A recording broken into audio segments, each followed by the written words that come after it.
Throughout this DVD now, we've examined pretty much all the important factors related to composing chords and progressions. So I think now what we need to do is we need to move on and look at actually programming some timbres for our chord progressions on synthesizers. And for this session, what I want to do is I want to look at the bond between chords, strings and synthesis. You see, when we're writing chords for strings, we approach it very differently than if we're writing it for pads. To understand why that is, you've got to first realise that there's a huge difference between strings and pads when we work with dance music. A string generally refers to a chorded instrument that plays in the background of the music. It supports the bass and the lead, ties the two together and also provides the harmony for the music. Now, a pad on the other hand, it tends to be a slow, evolving texture. It can be used behind the instruments if you want, but generally, we use a pad to add atmosphere to a piece of music. It evolves slowly and it sounds a lot more lush when compared to strings. But because of that lush and wide texture, we often just use pads for breakdowns. When you drop all the music out, all the instruments get dropped out and you just have a pad playing along slowly and preparing for the music to return. I mean, that's just an example. You can use pads in your music if you want, in the background. For example, when you're writing chill out, you can have a pad playing along in the background behind a slow, relaxed beat. But in cases like that, if you listen carefully, you'll find there's rarely a lead instrument because, well, the pad's generally the lead instrument, or if there is a lead, it's very simple in terms of the timbre and composition, and that's because a pad requires a large amount of the frequency range in music. Because it sweeps frequencies as it evolves, it takes up so many frequencies in a mix that it can become incredibly difficult to EQ. It masks other instruments and it just creates a disaster. So you have to be careful where you choose to use it.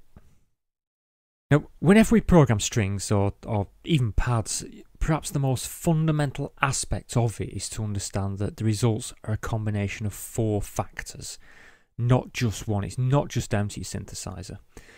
Now, the first factor is the composition. A synth timbre isn't going to sound incredibly thick, lush and wide if you're only playing 3 notes. Remember that your composition of the chords themselves is going to have a huge influence on the timbre that's produced by the synthesizer. A common mistake here is to program a simple triad and then sit there for hours on a synthesizer and complain when it doesn't produce a huge, lush, moving timbre. Now, on the subject of synthesizers, I personally don't care what a synthesizer manufacturer says about their product or says what it's capable of.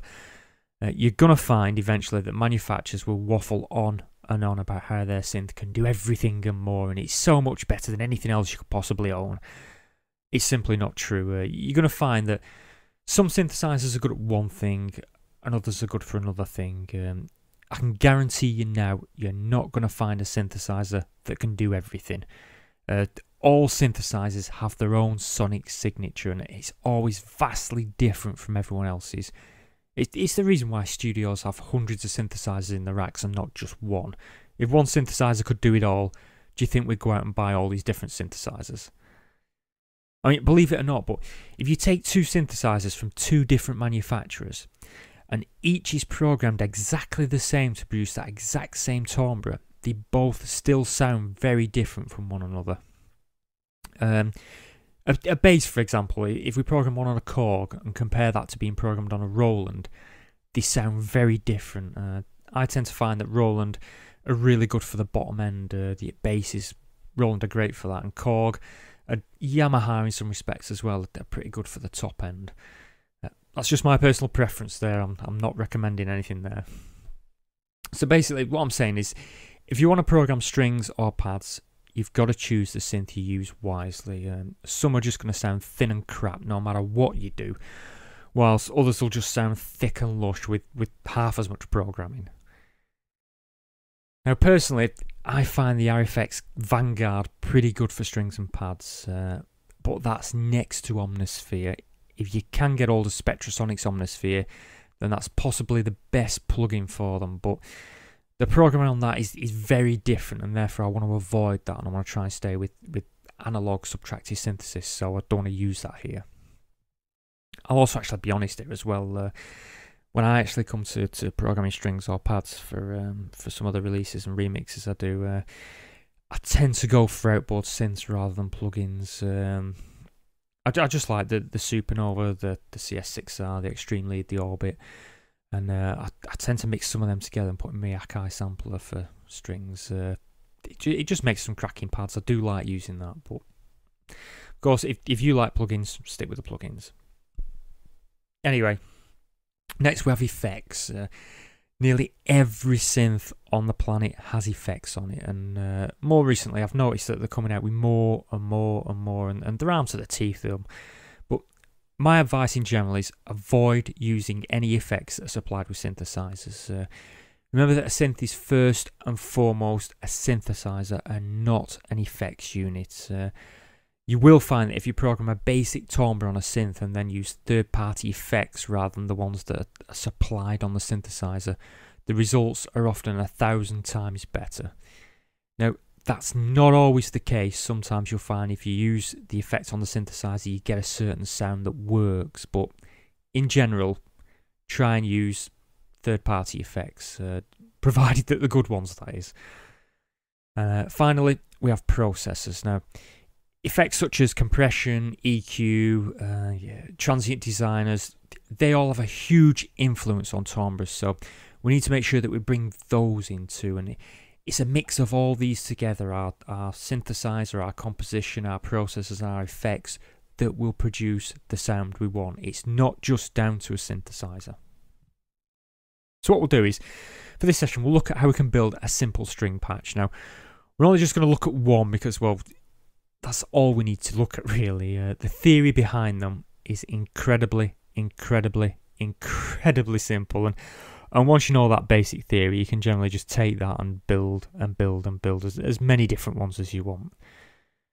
Now, if you've seen the synthesis DVD, I am going to reiterate some parts here, and if you haven't, I fully recommend watching it, or rather, should I say that I fully recommend purchasing it from the DMP shop. And on that note, actually, we're not blind and we're not stupid. We know. Illegal file sharing is only putting us off doing what we do here. We put a huge amount of work into these DVDs, so if you like what we do, please do the right thing and support us. Anyway, so whilst I am going to look at synthesizing some pads and strings here, I can't possibly go into any great detail because, well, as you've no doubt seen in the synthesis DVD, it takes a full DVD to discuss synthesis, and we also have synthesis 2 on the horizon, so we can go even further into detail. So basically that's 2 DVDs on synthesis, so I can't go into too much detail here without needing another DVD to do it. So when we look at programming strings, before we even touch a synthesizer, we first need to ask what type of string we want. We need to be able to describe the sound. And by that, I mean, have you ever left your house with no idea of where you're going? Or do you go to the shops with no idea of why you've gone to the shops? We all have to have a purpose in order to have drive to do it. If we don't tend to do it, or if we do, we rarely do it properly. You've got to have that drive, and to have drive, you've got to have a good idea of what you want to do, and the more detail, the better. I find that if you have no idea of the timbre you want, people just tend to surf through presets and try to find something they like, but in the end, you only end up accepting second best, because after you've been through all your synths and setting a 20,000 presets later or whatever, you're going to pretty much settle on anything to prevent the boredom from setting in, well, either that or you think, oh, this, I've had enough of this crap and go and do something else instead. So it's why, personally, I always say it's best to just have a few select synths. The less you have, the more you have to work with them, and the more respect you'll tend to get for those synthesizers. Now, when you're programming strings, you'll also find that a number of decisions are already made for you. For example, it doesn't want to be too lush, and it doesn't want to sweep the filter range too much, because if it does, it'll sweep across the frequency range of all the other instruments and end up masking half of them, which, believe me, makes a nightmare when it comes to mixing.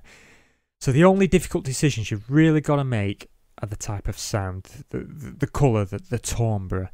Do you want a fizzy, bright sound for the strings? Do you want a more subdued, hollow kind of timbre? Do you want a mix of both? Do you want something even more basic? And it's basically questions like that are going to determine the oscillators to use. We can say that bright, strong, fizzy type, raspy timbres require saws.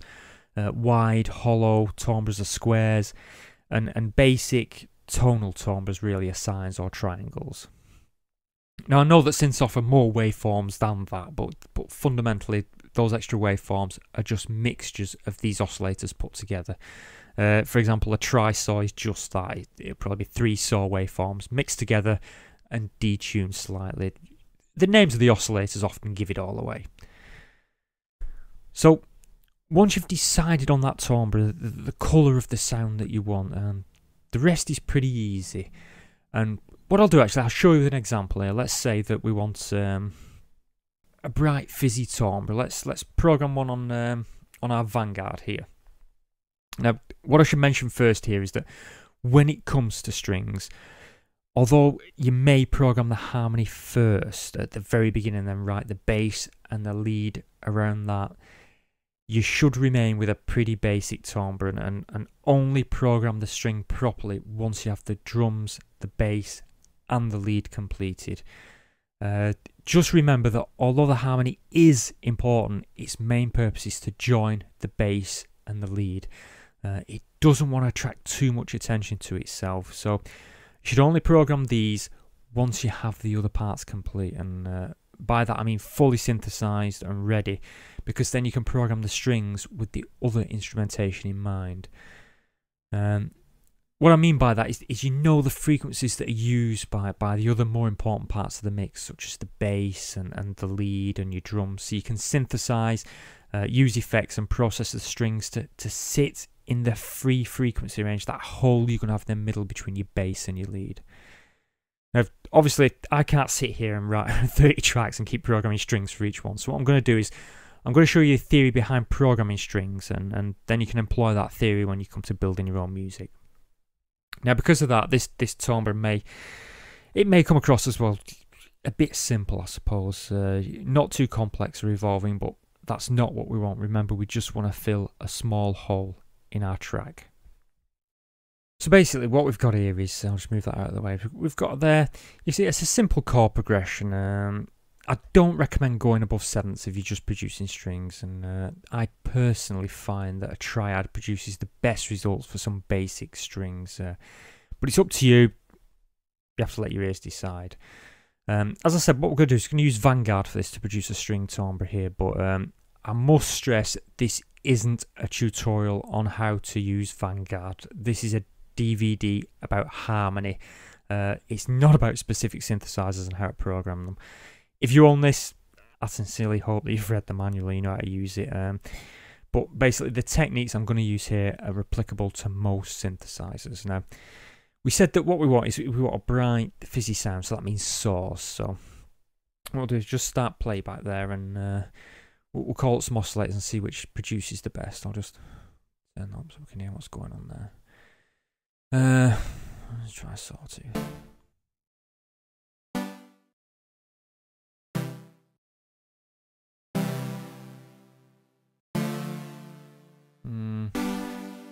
What else have we got? Sync saw. No.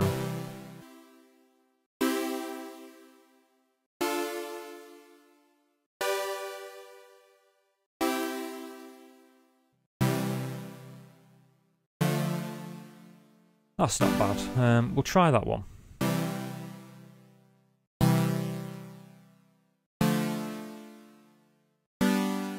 Just.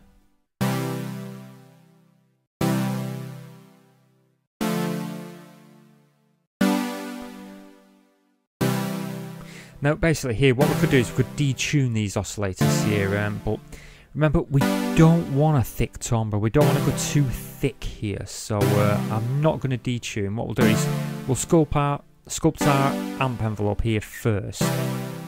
When Got coming quite slowly. Not that slow. A bit better. So now decay up full. Turn that down a little bit. Our sustain will push up. So, you know, basically I'm just sculpting this so we're getting that general sound of a string that you'd expect. Turn that down a bit more, it's getting a bit loud here. Now, the big secret to any, and by that I mean any timbre, whether it's a bass, a lead, or even a drum track, is modulation. As you no doubt saw in Fundamental 1, we use modulation on drum tracks. In Fundamental 2, we use modulation on the bass. And here again, we're going to use modulation on strings. It's an incredibly important aspect for any sound because, well, basically it keeps us interested in that sound. Now obviously we don't want to apply too much movement here, otherwise it's going to take over our imaginary track. So we need to keep this quite simple. So I think basically what we'll do is we'll use these LFOs and we'll just apply a little bit of movement onto each of these LFOs here, just to play around with these oscillators and give them a bit more energy. We'll go to 1.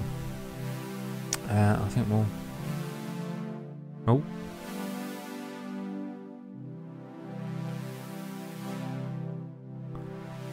Just playing around with the cut off that, let's turn that.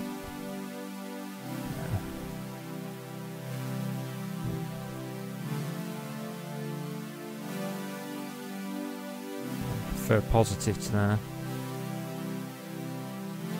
It's quite nice. Modulate detuning. I'll go to LFO2. Let's have this a bit faster, I think. Go around there, I reckon. We'll detune this one as well. I'll have a minus for this one. Quite nice.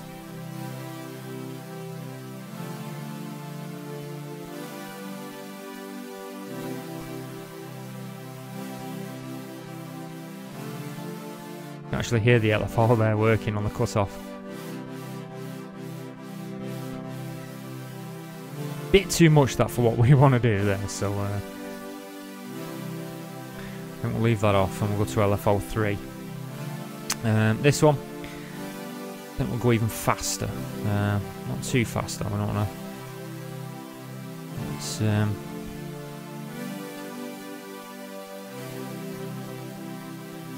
so you can hear that's making it a bit too thick. We tune that the same way as the other one, as our second one there. It doesn't have that. We'll detune this as well. We'll go up with this one.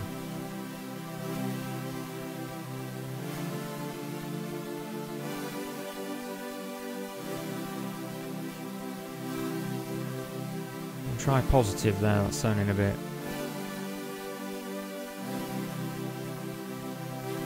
And that you can hear what difference that's made. We've basically got the oscillators there kind of fighting with one another with the LFOs. I'll turn that.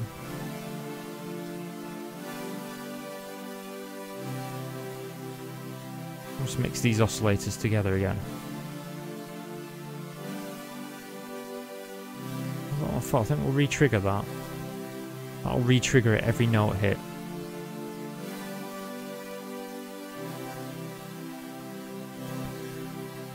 Set this filter up. 12.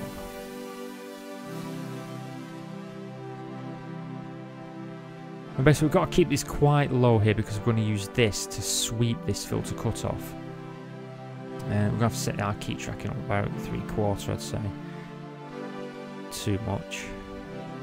We'll leave our velocity tracking alone for now. What we'll do is we'll set this up now to play around with this. Now obviously what we want to do is we want to sweep in with the filter, so this attack has to be longer than this attack. Let's set this decay. Right, well, we'll have no sustain on that, I think, and we'll set our release about there. We'll leave our resonance there and our pulse width modulation and our pitch. We'll just play around with this cut-off here, and as we adjust this, you know, it's now sweeping.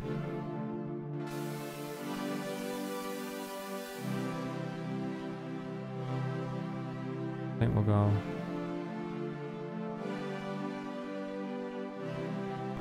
It's not sounding bad, it's still sounding a bit.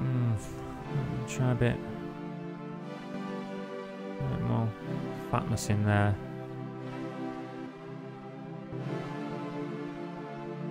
Oh dear, no, that's a bit too much. We've got to keep this quite thin, remember.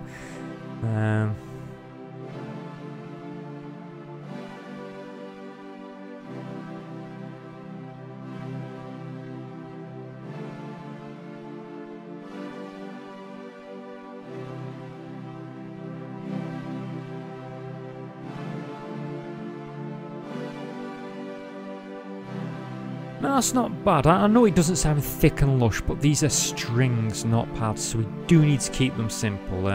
You've basically seen how simple it is. We found a nice sound in our waveforms there. We built an envelope there, and we just played around with the the LFOs there, sorry, to speed, detune, pulse width modulation and cut off, just to get these oscillators fighting together. And basically we played around with the cut off and then adjusted this to modulate that cut off, and that is how simple it is. That's basically how you do a string patch. Very simple. What we'll do now is we'll move on and add some effects to this. And I think the first thing we're going to apply has got to be a bit of reverb. Let's get that there.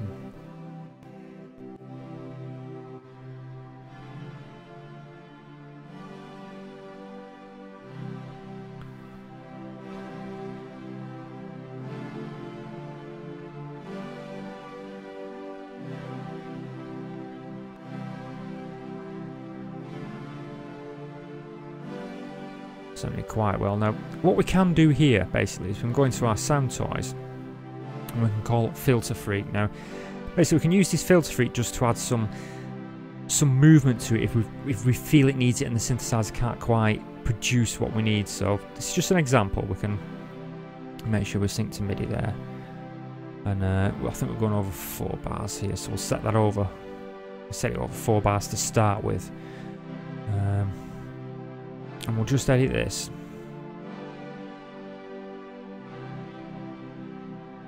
We'll set a bit of modulation there. A bit of resonance. And we can set this over 2 to make it a little bit faster.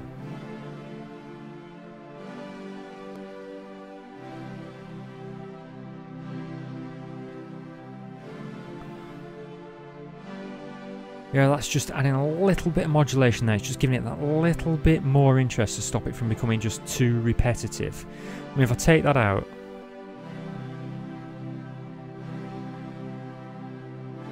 I bring it back in, just giving it that little bit of movement, which just gives it that little bit more interest to listen to. We can also throw some Echo Boy on this. Let's get some Echo Boy on it.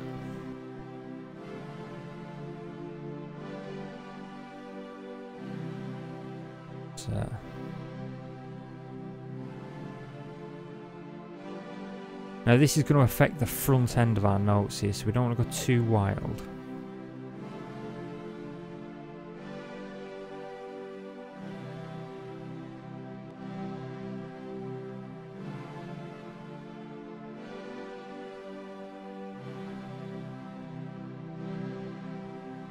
And what we can do now, we can call up the SPL, and what we'll do is what we'll call the full ranger here.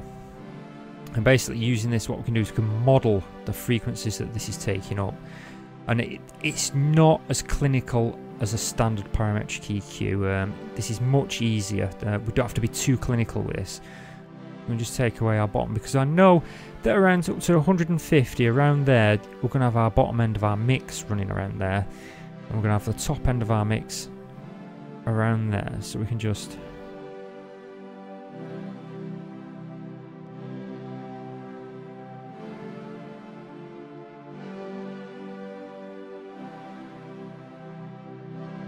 Now if you listen to that there, I'll turn all these off now. I'll turn all our effects off.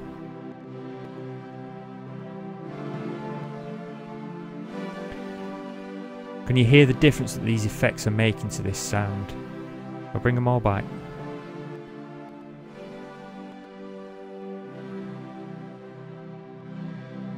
Turn this up a little bit.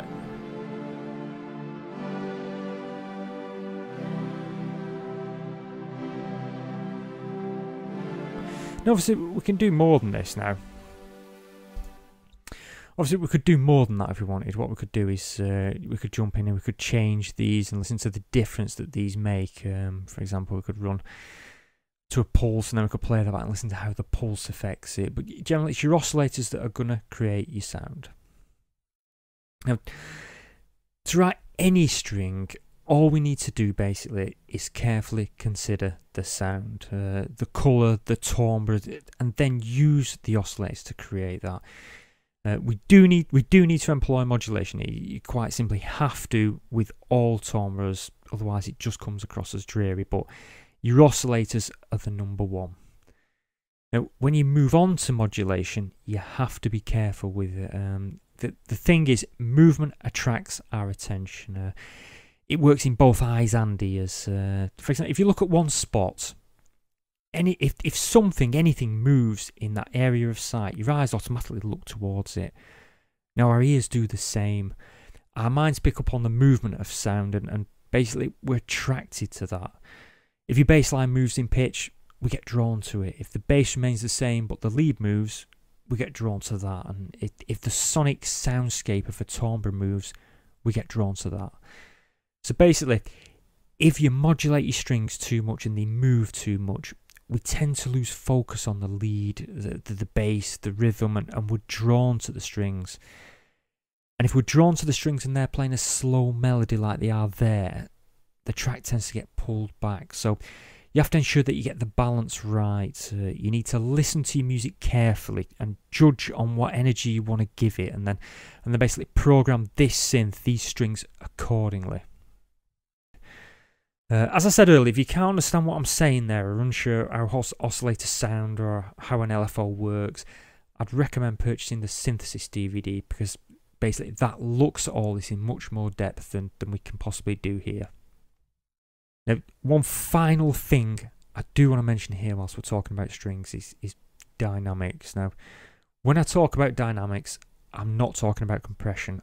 I'm talking about the dynamic structure of the timbre. Basically, what it is that any timbre that has an immediate attack is going to sound louder than one that has a longer attack. But also, a more dynamic timbre will add energy to a track, whilst one with less dynamics will seem to slow the track down or decrease its energy. And what that basically means is if you're programming strings that slowly draw in, that have a long attack, like they do it, it's not too long attack, but it's a fairly long attack, and they do sweep in, it pulls the mix back a little, it slows things down, and we're going to take some energy from the mix. So it's an important aspect to think about when you start to program strings for your track. If you make a quicker attack, it's going to sound more dynamic, it'll bring the strings further to the front of your mix and make the track a little more energetic. Longer attack, you're going to push your strings towards the back of the mix and slow the mix down a little. Now, some of this can also be related to the composition of the chords. For example, here we have all the chords starting together. Now, by doing that, what it basically means is the attack setting of the synthesizer is going to determine whether these strings are dynamic or not. So we can change things as well on the synthesizer by playing around with our chords as well. Obviously, it means we can create thicker sounding timbres and a more slow, relaxed feel by simply moving a few chords around and applying some lateral thinking. And basically, what we can do here is we can turn these chords now into a pad with just a little work. And I think what we'll do is that's something we'll do in the next session.